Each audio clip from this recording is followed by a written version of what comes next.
Live. Hello and welcome to the This Is Not Therapy Hour. I'm Brandon Tessers. I'm a licensed therapist, but this is not therapy for very, very many reasons. What this is just an open conversation. It's just me today. I'm here. I'm doing my best to talk with you all, whoever you are. Obviously, this is asynchronous communication for anybody who's watching this after the fact, which many of you maybe are. And for those of you who are here while this is happening, which welcome, it's good to be with you. I'm just doing my best to make my guesses about who you are and what you're interested in and how what I'm saying is coming across and how I'm impacting you. For those of you who are here and are willing and able to participate in the chat, I appreciate that because it gives me a lot more information on which to base those guesses about who you are and what you're interested in and how I'm coming across and impacting you. This is not therapy. It's just an open conversation. It's just me here chatting, and I will start by talking about whatever I start by talking about so that there's not just silence and dead air until somebody says something. But I want to go wherever you want to go. So if you are willing and able to participate in the chat, please don't hesitate or hold back or worry about whether what you're wanting to say is on topic with what I'm already talking about, or please don't worry about whether you're saying too much. There's no such thing. It's a conversation like any other. It's an open office hour, basically. If it was feasible, I would just have my office door open and talk to anyone and everyone who came in to talk about whatever they want to talk about. This is just the way that I can do that logistically for people who are all over the world instead of just people who are, down the hall or whatever. I apologize for the late start today.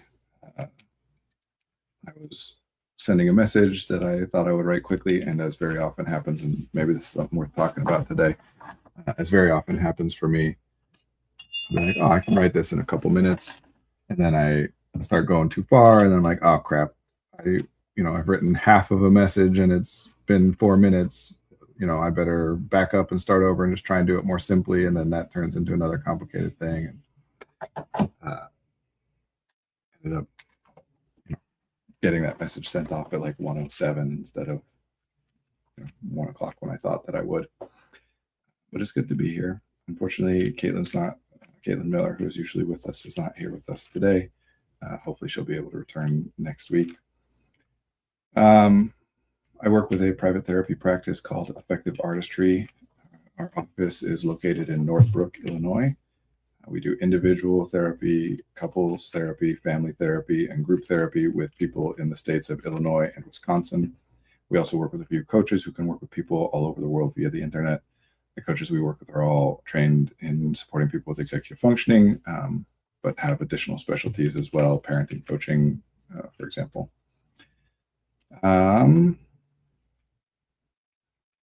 think that's like the main, top of the show, like instructions, disclaimers, not right, but I do, because we live stream on 3 different platforms simultaneously. I do try to read out comments as they come in, because each of you will only see comments that are made on the platform that you're watching from. So if you're on Twitch, you'd only see comments entered on Twitch. If you're on Facebook, only comments from Facebook. So I try to read them out just so that we're all on the same page as much as possible. And I'll be interested to see if there's any. Historically, when I start the stream late, there's usually not a lot, because I assume, it's not like I have market research or whatever to look at this. I assume that when I start the stream late, people who were interested in joining for the stream think that it's just not happening that day. We'll see. There's a lot on my mind today, recently, generally. The message I was just writing had some to do with the way that people think about empathy and how that can be difficult and put people into, get people stuck between a rock and a hard place and lead to some bad cycles emotionally. List of things that I was going to say that I've been thinking about, but now that I say that, that's what I'm focused on the most. Is that what I want to talk about the most? I don't know. We'll see. Our culture is very what I call cognitively oriented. We focus on cognition for reasons that I think are obvious, and maybe many people will, but I think it's also sometimes worth saying those things, in part because, like, if there's eight things, all of which are obvious, that doesn't mean that each individual person is seeing all the obvious things. They're seeing one or two or three and whatever.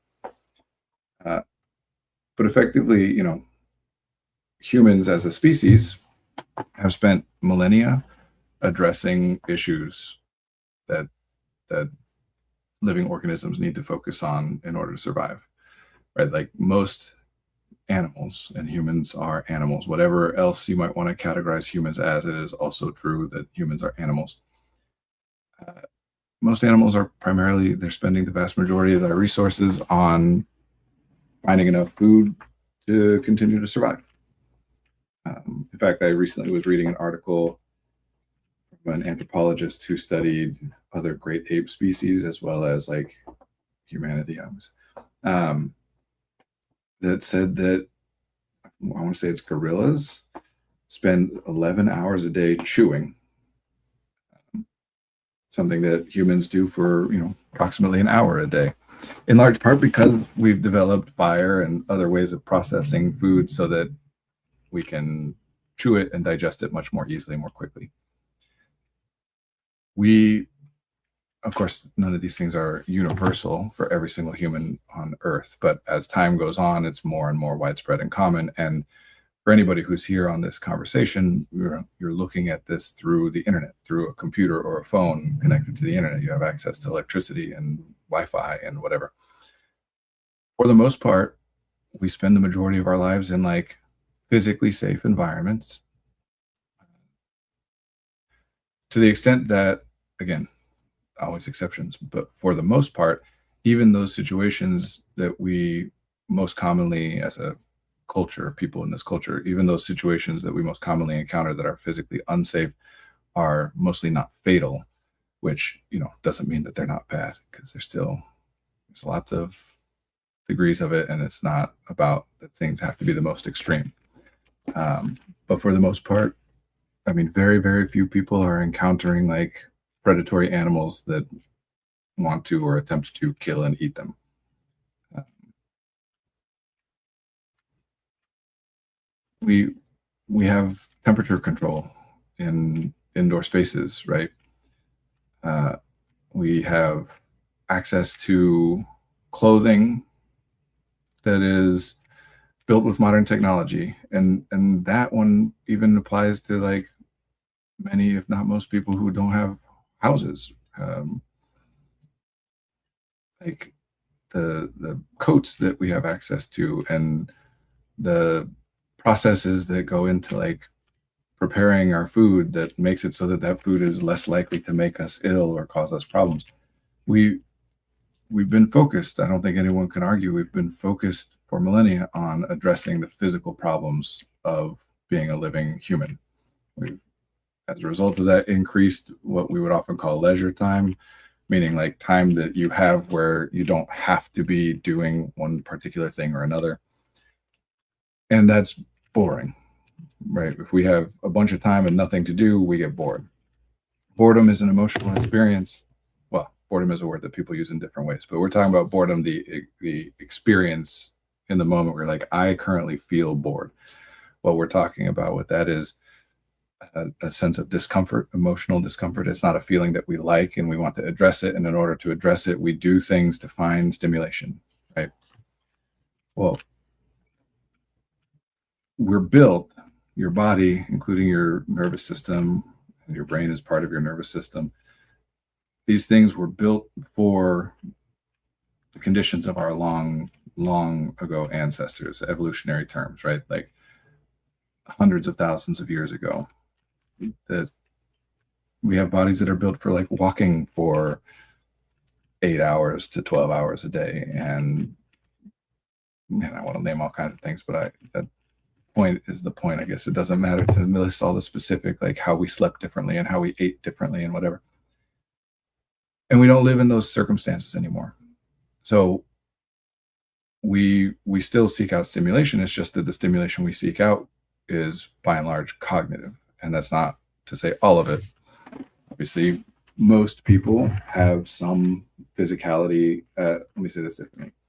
Any activity we engage in has some physicality involved. Even if we're sitting there thinking, like your body is involved in sitting there, right? Muscles are tense to prevent you from falling over. But we culturally then identify some activities as being like physical, by which we mean, presumably that the tasks involved in it are the more of a physical nature than cognitive. Like on a balance, you're doing more physical stuff than cognitive stuff. Or we mean that as compared to the other things that people generally do, there's more physicality involved. Like working out, for example, going to the gym and lifting weights or whatever. We think of that as a physical activity, even though you're thinking and there's a lot of cognitive stuff going on as well. Because even in that scenario, you're doing that in an environment in which you are safe to do that, right? In fact, it's an incredibly common thing for people to put in headphones and listen to music or podcasts while they're doing it, like where awareness of your surrounding environment is not only not necessary in order to keep yourself safe and protected, it's actually considered an impediment to what you're doing, right? Being able to block out what's around you makes it so that you're more comfortable and more able to focus on what you're trying to do. In other words, we think so much more than humans ever were designed to. And that's not to criticize or say that it's a bad thing. It's just to note that that's what's happening. And as a result, we have some very skewed perceptions, experiences. Just taking my tea is done steeping.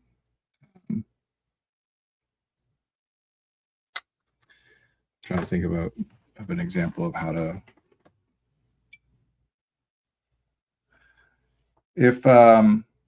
Okay, here's a somewhat silly example, but also top of mind because the World Cup is going on.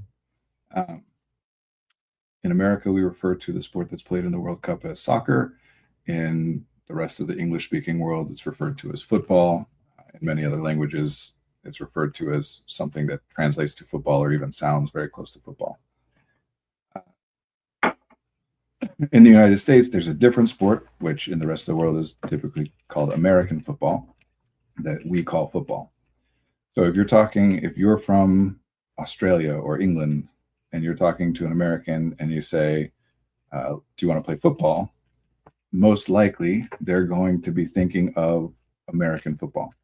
And you're talking about soccer, what they would call soccer, what I typically would call soccer, which leads to potentially some problems. They say, yeah, let's do that. And then they show up and realize that it's a different thing than they thought. And they don't want to play that or don't know how to play that. Or, you ask them where's a good place to play it, and they recommend a place that would be good for American football, but isn't good for what Americans call soccer. A lot of the time, there's not going to be an issue with that different way of perceiving things, but sometimes there will. And the point is that the way that you don't know to question that other people might be doing it differently. And that's the only thing you've ever heard that word being used for, then you obviously translate it, assume that that's what it means. Well, there's this thing we call intergenerational transmission, where humans pass things on from one generation to the next. And there are a lot of things that we're interpreting through the lens of our experience, which is an experience where, like, physically we are, for the most part, comfortable most of the time, and very cognitively oriented. And we're interpreting things that were said by people, or practices that were put in place, or traditions that were started by people who were in a completely different context. And we interpret it through our lens without recognizing that it's a different thing than what they would have been doing. So again, sometimes that's fine, and we get wisdom or guidance or whatever, or things work out for us. A lot of the times, though, it causes problems, right? We've talked in the past on this podcast, on this stream, I've referenced handshaking several times as a good example of this, where it's something that made sense in the context in which it was developed, and we still do it now, even though in this modern context, not only does it not hold the same value that it used to, it also, we are now aware of the risks and costs associated with it in terms of spreading germs and things that we weren't used to, that humans didn't used to know, but we still do it anyway. So this happens on like short time scales too. part of what everybody's struggling with when we're talking about generational differences, even between one generation to the next, millennial to Gen Z, or baby boomer to Gen X, or whatever. And yes, these distinctions are arbitrary. We just put them where we put them. Doesn't mean there's no reason to put them there, but also it's not like some categorical or empirical thing. It's just useful to group things in that way. We've determined that it's useful to group things in that way. Things can change fast. And it's not even just over time. It can be that a person has learned something that was really helpful to them in their experience, and then they share that with someone else that, as far as they can tell, are experiencing a similar thing. In reality, those two things are very different. So we end up spreading advice that sometimes makes things worse, even though the advice is solid or good in the first place. One of the things that happens a lot with that is we're in a culture in which we all think a lot more than humans used to do. And again, I'm not saying that's a bad thing, but there's a lot in our culture, advice, traditions, just ways of being, systems that are structured in certain ways. There's a lot in our culture that is geared around getting people to be more aware of thoughts and feelings, that we're trying, even the way that we do school, right? You go and you sit as a kid, well, not sit, you go and you spend 7 hours a day engaged in primarily cognitively oriented activities. We prioritize that. We message that to people that this is what we care about the most. And again, it's good. It's, baby humans don't start out with like deep, complex knowledge, doing a lot of complex cognitive work. And there's value to it. So we incentivize it and we encourage it and we train people to do it. But a lot of this stuff then is like advice that would have been helpful, is helpful for people who don't think enough, then is being heard by people who already think too much, and incentivizes them to think even more, feel even more. I'm being like so careful with my language because all right, here's the thing that that people talk a lot about, is that our culture, politically speaking, is more polarized, more divided. There's a lot to be said about that by a lot of people who know more about the subject than I do. But I will say that I think it's important to note that a lot of things are framed as fights, where there's a binary, there's two sides, and one side losing means the other side wins, and vice versa. And there are structures and there are places in which that is true, or more or less true, right? Like if two people are running for a position, one person winning that elected office means that the other person loses it. And then there's a bunch of times where that isn't true, but things still get thought of in that way. So that's part of what, like, this stuff, we have such a focus on the cognitive, what we think, what we say, what we feel, which is good compared to when people didn't pay enough attention to that stuff. But that doesn't mean that it's always better to do more, right? Like it is bad to not be aware of your feelings. That causes problems. Feelings are important signals that inform us as to what's going on and what's likely to be most beneficial for us to do next. And like anything else, there's a balance, right? That it's useful to pay attention to. And then in any given instance, and we can never like know this exactly and precisely anytime, but in theory, at least in any given instance, there's a point at which, okay, now any additional attention you pay past this to how you feel is no longer going to make things better for you. And at best, will leave you worse off because you're spending extra resources that could be spent elsewhere on something that doesn't help. But at worst, makes things worse for you because you're picking up on or getting inaccurate ideas about things. Let's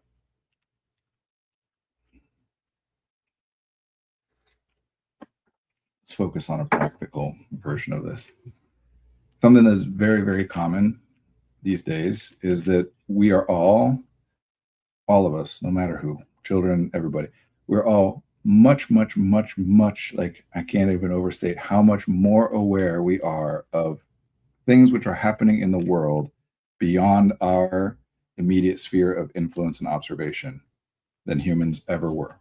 Right? You don't have to go back very far in time at all to get to a point where humans don't know about anything happening outside of their immediate sphere of observation. A few hundred years, most humans, you go back even like 100 years, 150 years, and they barely know anything about what's going on. And anything that they do know is something that they're hearing about with a huge time delay.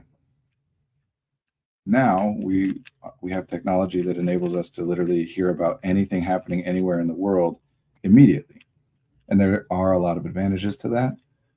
There are downsides to that too. What happens is a lot of people then, our systems were not designed for that, right? Like, let's be specific. I started talking about this with empathy. What many people think empathy means, and this isn't to say that that's wrong, it's just people interpret it differently, but a common way of thinking about empathy is to think of it as feeling what another person is feeling, or what you imagine they might be feeling, or in particular, feeling badly about something that would negatively impact somebody else or make them feel bad. That's not to say that anyone would say like feeling happy when other people are happy isn't empathy. Most would agree that that is, but that's not usually when we're talking about it or when the term is mentioned. Usually when people are talking about having empathy, they're talking about feeling for somebody who is not doing well or is struggling in some way. So evolutionarily, it's really beneficial for humans. We're a community-oriented species. We're a herd animal. It's really important for us that we are wired to feel that way, that when we see another human suffering, we feel some measure of that suffering. It incentivizes us to help one another. It draws our attention to things which, because they have caused some problem for someone nearby us, are also therefore very likely to cause us a problem, and therefore there's inherent value in paying attention to it and trying to resolve it. It doesn't work very well for us as individuals or as a species to feel that way for people that aren't in our immediate sphere of observation. And I am like hesitant even to say that, because I know so much of the conversations around this, that many people, including the vast majority of the people with whom I agree on philosophy and worldview and politics and things, think of feeling badly for people who are suffering as like a moral trait. That to be aware of people in the world who are suffering and to not feel badly about that in some way equates to the idea that you don't care about that or don't have an interest in trying to change that or make it any different than it is. That's unfortunate. Nobody's doing anything wrong. It makes sense that we think of it that way, again, given how we are wired and where that comes from and why we feel that in the first place. But there's a difference between feeling badly for someone who is in front of you in pain, where you can immediately, or oftentimes even the best position, the closest person to be able to do something about that, versus feeling badly about something that's happening half a world away, or feeling badly in the past or in the future or in an imagined scenario or literally in fiction, because there are things then that limit our ability to do anything about that, which is not to say that there's nothing we can do. This is such a fraught conversation.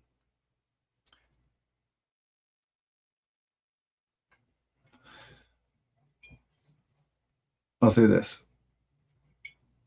Feeling badly, generally speaking, any version of feeling badly, including physical, like pain or hunger or the urge to urinate or whatever, but also emotionally, feeling sad, feeling scared, feeling anxious,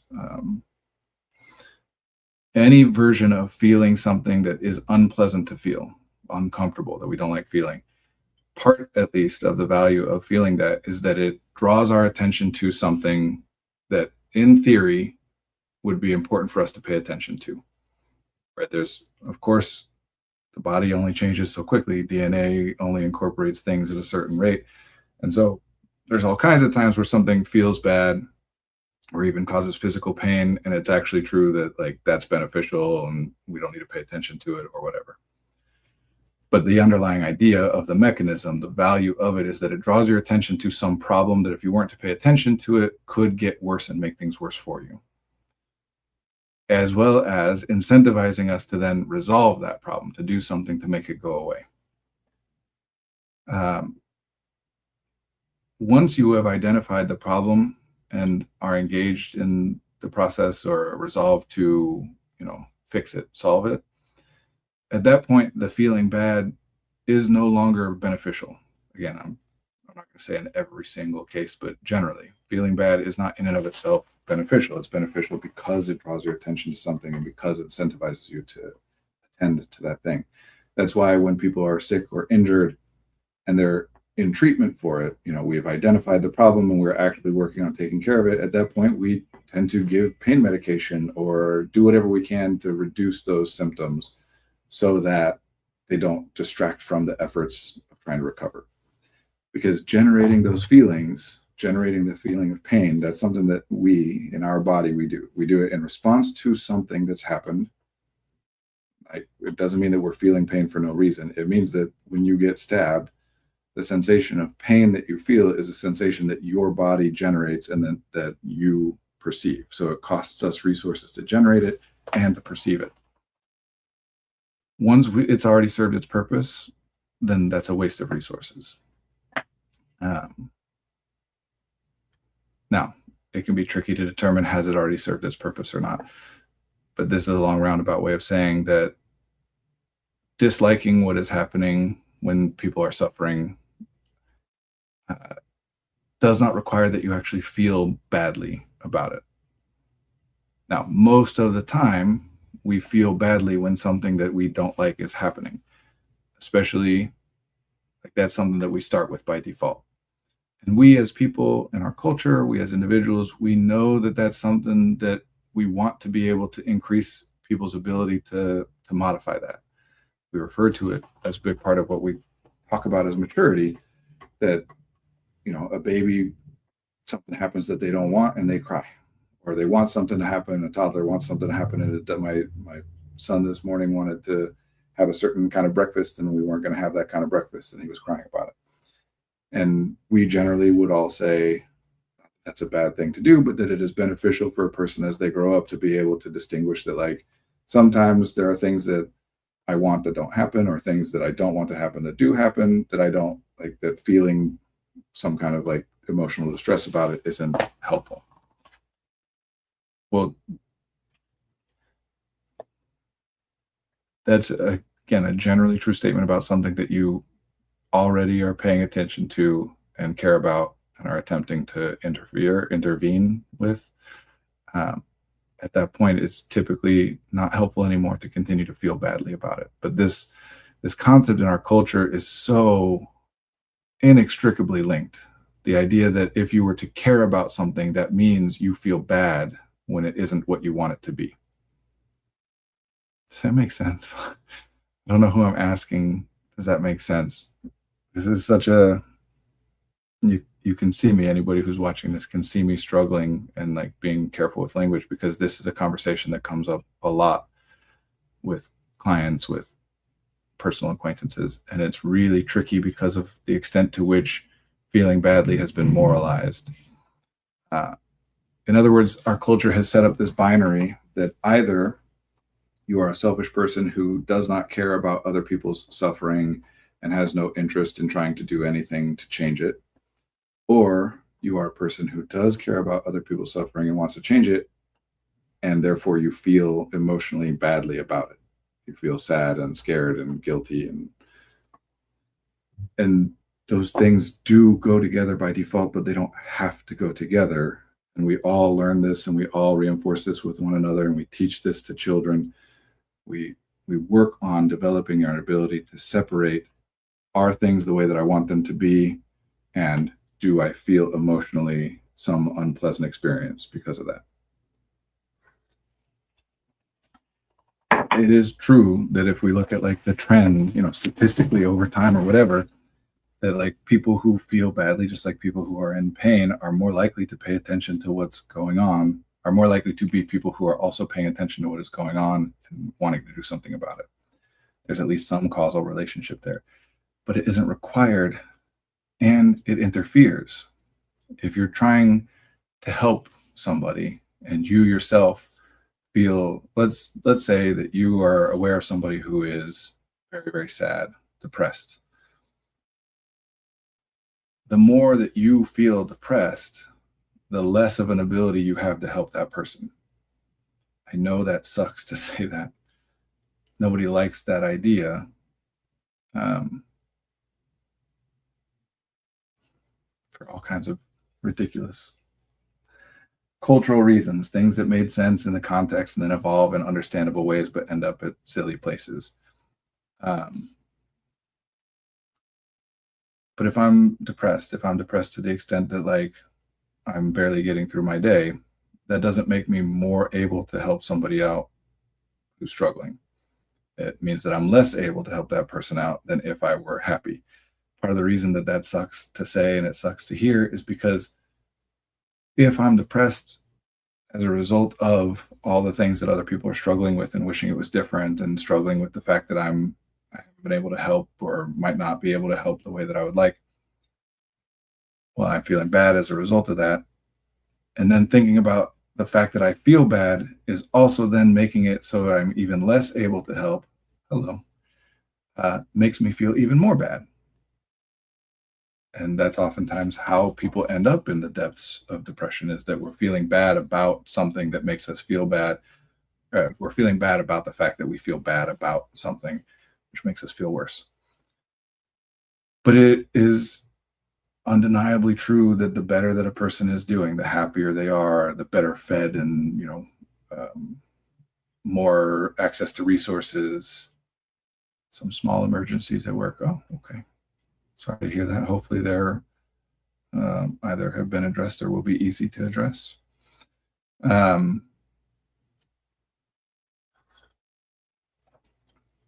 Because that's true, we can't deny it, even if we try, and even if other people around us are trying as well.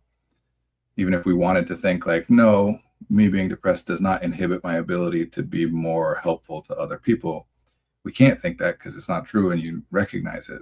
And so by not acknowledging it out loud, we just make it worse. Now we're adding shame onto it. The idea that this is something you shouldn't even talk about. And if I'm trying to help somebody who's struggling with this, somebody who's feeling really bad, and I'm going to continue to use depressed for this example, but that's just one version of it, right? If there's somebody who's depressed in large part because of how bad things are and how much they wish things were different, but unable to make those things be different, saying that them being depressed makes it even less likely that if they were happier, there'd be more of a chance that they could help, mostly just is going to make that person feel even worse. And so we avoid saying it. But then in avoiding saying it, we contribute to the idea that it is a shameful thing that shouldn't be acknowledged. Oh yeah, I find that it's a comment. Oh yeah, I find the days I am least depressed are when I was most productive. Bit of a chicken and egg situation. But no matter how I started the day feeling, if for some external reason I was able to be very productive, I feel much better about, waves hands at all the things. Yes. This is actually pretty well established in the research. It's completely counterintuitive to what we, it's completely counterintuitive and also counter to what we as a culture, how we conceptualize these things. But everything that we have points to the same thing, which is that feelings follow experiences, not the other way around, meaning something happens and then you're sad because that thing happened. Something happens and then you're happy as a result of that thing happening. I know that sounds so obvious when I say it like that, but if we switch which feelings we're referencing, then everybody thinks that it's the other way around, that the feeling causes the thing, right? So even as simple as if we say, yes, something sad happens and then you are sad as a result, right? Nobody would argue that me being sad about losing a loved one is what caused me to lose a loved one, right? But if we switch that to now talking about depression, then oftentimes we are now talking about it culturally as though because I am depressed, that's why I'm struggling to be productive. Because I am motivated, that's why I'm getting moving on things.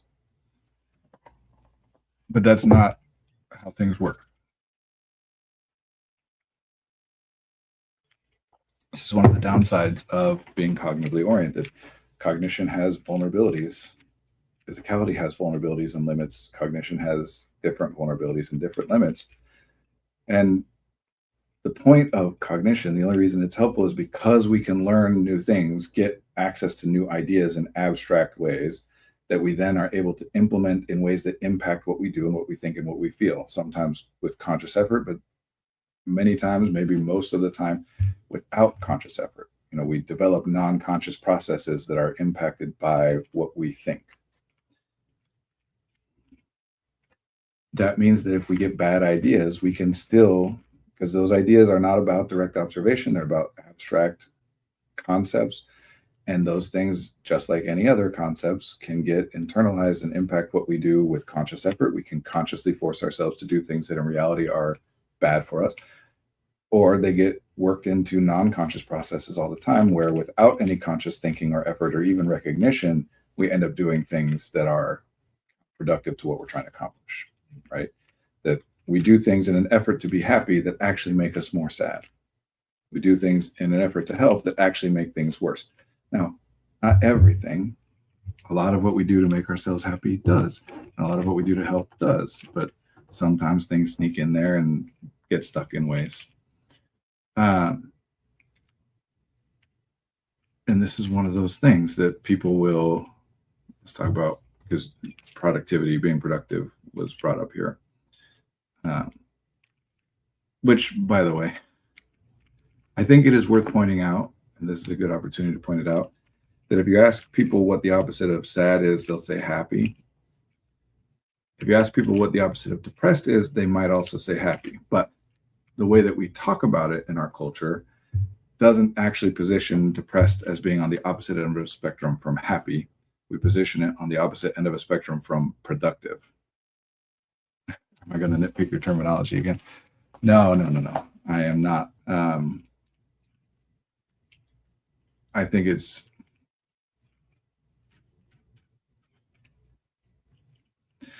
language is by far the best way to be able to communicate abstract concepts, and also terribly imperfect and limited way to do that. Not criticizing, I know it's useful. It's like any other tool. No matter how good the tool is and how much better it is than anything else that could possibly exist, it still has its limits, downsides, its costs, right? Language selection, everybody knows, not everybody, many people know the concept of a Freudian slip, where like unintentionally you say the thing that reveals what you were really thinking of, even though it's different than what you were trying to say or communicate. And in our culture at this point, Freudian slips, I think, have been, I want to say flanderized, but I think that's a pretty niche term, have been reduced. Our concept culturally of Freudian slips has been reduced to someone who says a word that is completely inappropriate to the context. Not inappropriate as in like socially inappropriate, but as in like, I'm trying to say, hey, will you pass the salt? And instead I say, hey, will you pass the love or whatever? And it's like, oh, okay, well, now you're good. Which, sure. But more broadly, what that concept is pointing at is that language selection is not a conscious process. We do sometimes consciously think about what word we're going to use, but that's incredibly rare. And even in the instances in which you are doing it, you're selecting, of all the language that you're going to use, you're consciously paying attention to some small portion of it, 3 words or a phrase, not all the linking words and the supporting verbs and whatever that are in between. So what that means is, in the same way as any other behavior, it gives information about the way that our non-conscious processes are structured, right? If someone coughs and I flinch, then that gives information to observers, right? To say like, oh, interesting that they flinched at that, because a cough in and of itself is not like a something that flinching away from is helpful. So there's some kind of learned experience or non-conscious pattern of behavior that makes it so that that's the automatic response. A small hint that it might not be supported with scientific evidence is that it has Freud in it. Sure. I mean, science was in a different place back then for sure. And broadly, here's what I think about Freud. And yes, this is very broad and generic. Most of what you hear people talk about in reference to Freud in our culture is, I don't want to say nonsense, but at best, like really overly simplified and broadly applied in ways that cause problems. And at worst, completely antithetical to what the concept originally was meant to name and help us to identify and work with. Freud's work in and of itself has so much value in it. That doesn't mean it's perfect, because nothing is, but like the way that the way that any of us as an individual, but we as a culture, as a species improve, is that we take what we start with and we get something better, not something perfect, better. And then that better thing is our new default position, and we can work to be better from there. So Freud and others, they came up with a bunch of stuff that is way better than what came before, and that enabled people who came afterwards to make it even better and build on top of that. But what the general person is going to know or be able to reference as being related to Freud in our culture is generally very, very different from what Freud was actually talking about. Anyway, but this idea that non-conscious behavior, things that we do, conscious thinking and choosing to do them, reveals something about non-conscious processes, right? If I consciously choose to say the word orange, then all that tells you is that I consciously chose to say that word. We could speculate about why I consciously chose it or whatever. If I, without conscious thinking, say the word orange, then it gives you information about what my non-conscious processes are selecting.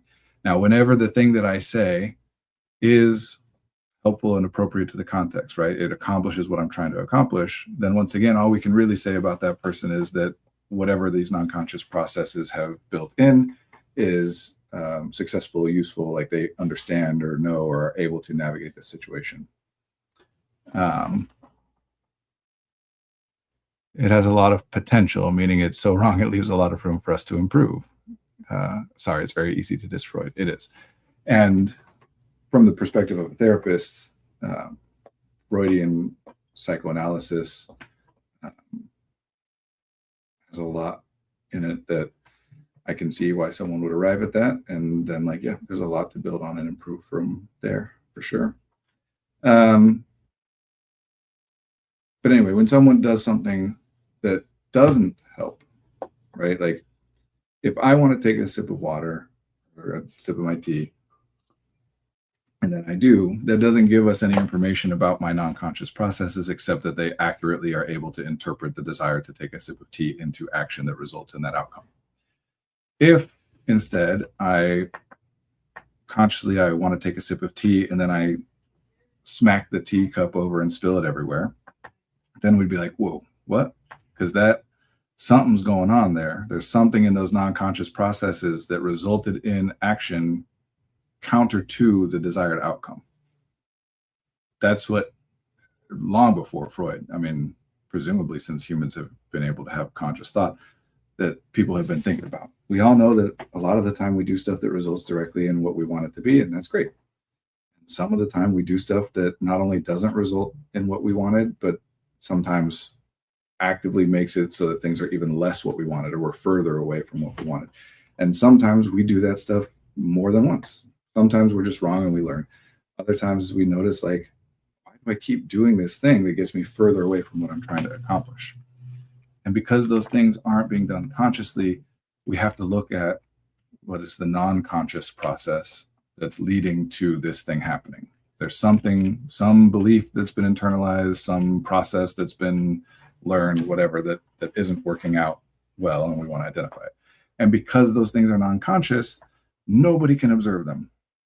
You can't observe anything in my mind. only I can observe things which are in my mind. And the things I can observe in my mind are all conscious things. The non-conscious things I have no way to observe. So we only can speculate. So when people do things that are different, that result in different things, that's what gives us the most information to be able to speculate. And we have to try to come up with reverse engineer theories about in what way, what belief, what pattern, what experience, what thing could have been internalized, or what understanding is combining with what other understanding that's resulting in this, which is why language is so helpful. And it's not about using language correctly, which is what people generally think when we do this work.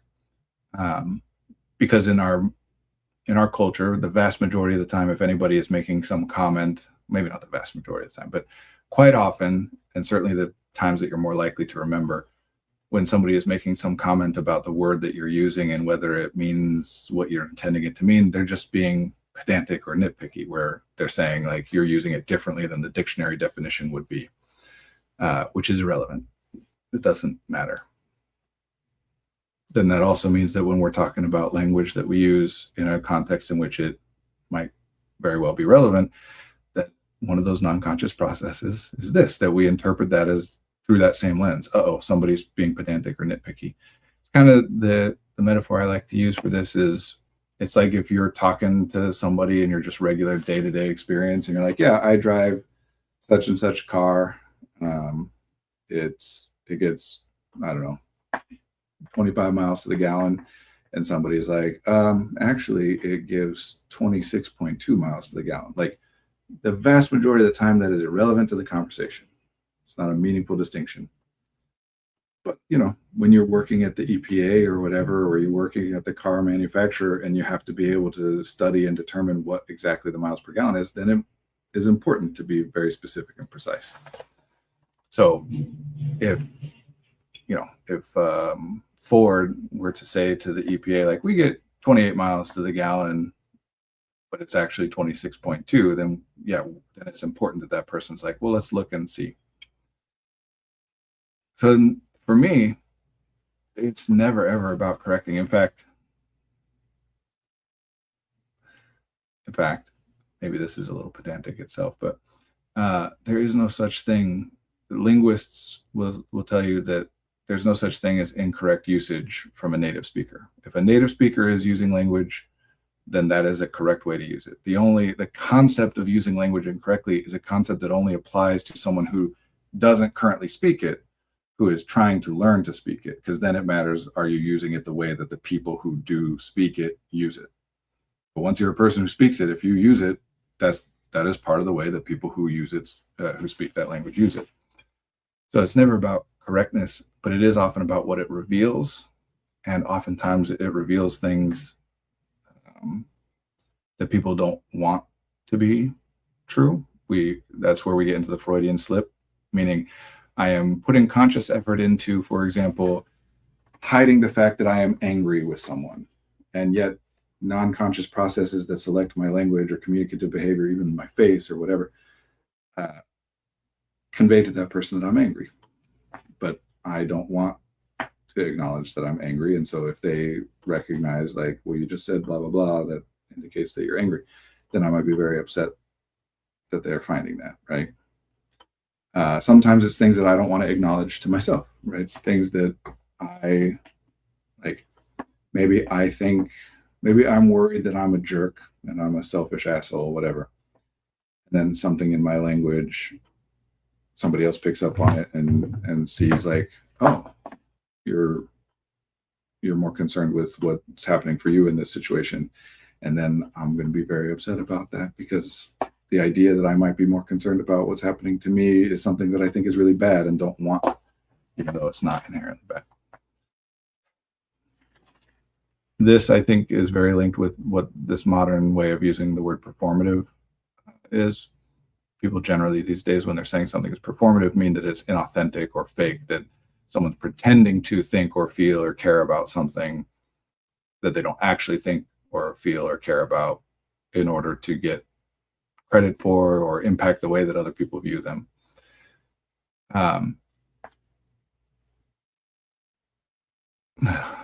We got to wrap up soon, and I'm not anywhere near like trying to wrap up this initial thing that I was trying to bring up. how about this?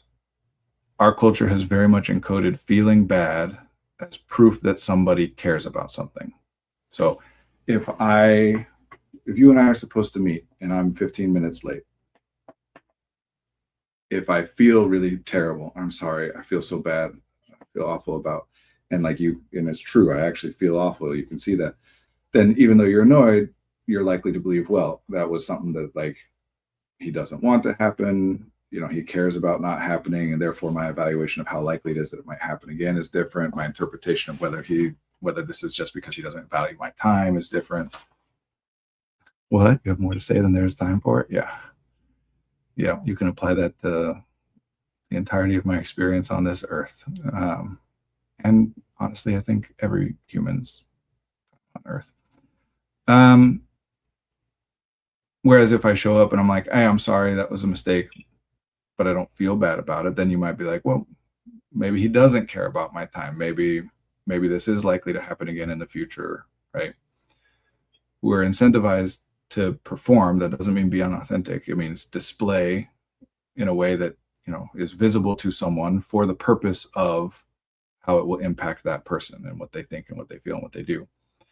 We're incentivized to display remorse, sadness, guilt, shame as a way to make it so that people understand that what we're saying is sincere when we say that this is not what I want and I intend to do it differently and I'm sorry. And a lot of that makes sense. But oh yeah, I went to a wedding last weekend for my friend and was fairly massively inconvenienced because of some choices she made about my visit, but I knew she was doing her best. So because we're cognitively oriented, right? The way that other people think about us, which has always been really, really important to humans, this idea that you shouldn't care what other people think is absurd. It's counter to everything it is to be human. That doesn't mean that you should always do what other people want you to do. Certainly there are balances and whatever, but the idea that it's bad or wrong for a person to care what other people think or how other people feel about them is absurd and impossible. It didn't feel bad because I knew she wanted to help. So a lot of the time what we're dealing with is two different things. There's the physical thing, the reality of it, and then there's also some cognitive or emotional component.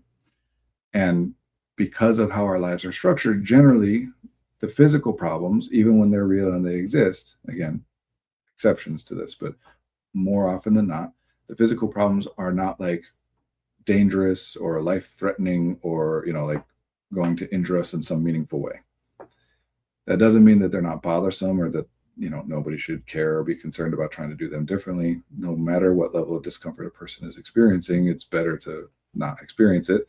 And no matter what level of comfort you're experiencing, it's better to have even more. So those things can be real and it can be worth, and often it is worth paying attention and making changes to address them. Even though for the most part, it's not something that's like going to cause a major issue in our ongoing life.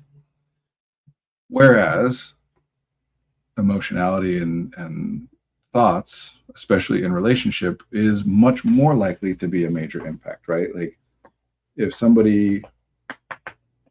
supposed to meet up with someone for dinner and they don't show up, in physical terms, there's like problems with that, but those problems are relatively minor and pretty much over and done with more or less the moment the experience is done. But the idea that that person doesn't care about my time or whatever, whether they like me, whether they want to spend time with me, that impacts a lot about how I'm going to live my life going forward, right? Whether I try it again or don't. So we tend to focus more on that side for understandable reason. And that's why we then tend to focus on things like, are people trying and do they care and do they feel bad? Because that modifies that side of it, right? If you accidentally stand me up for dinner, then physically nothing's changed. What actually happened, and there's nothing different about that. But the way I think about you and my ideas about how things might go between us in the future and my perception of how you think and feel about me is going to be really, really different depending on whether I think it was an accident or on purpose or whether you feel bad about it or don't feel bad about it. And that there's nothing wrong with that. I mean, there's problems that come from that, but there's problems that come from everything. There's limits. But to some extent that makes sense, but it makes sense when we're directly interacting with other people, when we have a relationship when people impact the day-to-day of each other's lives. It does nothing for somebody with whom I don't ever interact. Me feeling bad about what's happening to them does not change anything for them because they're not aware of me, or, I'm not some impactful force in their life that how I think about them matters on a day-to-day basis or is important to consider. And so we apply these things that make sense to apply, like interpersonally and directly. We apply them to these other things where it just doesn't make sense and doesn't help anybody. And we know it doesn't help anybody. So then we feel bad about that. And then it just gets worse and worse and worse. It's not an easy solution, and the specifics and the practicality of how to do it in any given case vary, and it's tricky and it requires work, but there's work for us to do, each of us, myself, each of us, there's work for us to do on being able to be aware of something that we don't like, that is different than we want it to be, to pay attention or spend resources on not only an awareness of it, but on efforts to do whatever thing we can do that might impact making it different. That's not to say you always must do everything you can do about every single thing that bothers you. Obviously, we have to split our resources up among all the things that we care about, and that you can do those things. You can be aware of it, and you can spend resources on wanting it, actively trying to make it different. Without, it is not required that you also feel emotionally bad. And in fact, feeling emotionally bad interferes with your ability to do those first two things. So there's work for us to do to be able to separate those things out. I have to go. It's good to be with you. Thank you, Bast Insider, for participating in the chat. It's good to be with you all. I'll be back at the same time next week.